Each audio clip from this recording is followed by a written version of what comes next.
चलिए देखिए, हमें एक क्वेश्चन की डोमेन फाइंड करनी है।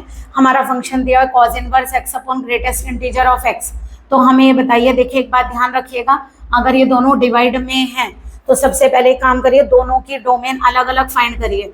कॉज इनवर्स एक्स के लिए बताइए एक्स क्या होगा, -1 से 1 के बीच में लाई करेगा। ओके, और जो ग्रेटेस्ट इंटीजर ऑफ एक्स है बताइए, हम सारी वैल्यूज रख सकते हैं बट ये जीरो नहीं होना चाहिए। बताइए ग्रेटेस्ट इंटीजर कहाँ से कहाँ तक जीरो होता है, ये होता है 0 less than equal to x less than 1।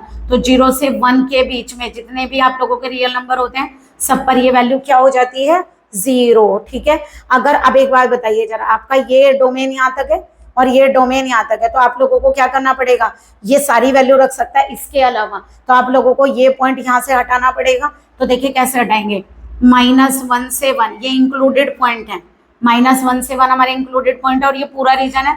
But इन्होंने क्या कहा, 0 से 1 तक रिमूव करना है। बट देखिए 1 को रिमूव करने के लिए नहीं बोला, तो हमें यहाँ से यहाँ तक के पॉइंट रिमूव करने, तो कहाँ से कहाँ तक आ गए हमारे, -1 से 0 तक। बट 0 हम नहीं रख सकते क्योंकि हमें रिमूव करना है। तो इसका मतलब जो आप लोगों की डोमेन आएगी वो क्या आएगी, हमारा पॉइंट -1 हम ले सकते हैं, -1 से 0 तक 0 इंक्लूड नहीं करेंगे बट 1 इंक्लूड कर सकते हैं। क्यों, ग्रेटेस्ट इंटीजर जो 1 पर निकालते हैं तो आंसर आता है 1, यानी कि 0 नहीं होगा।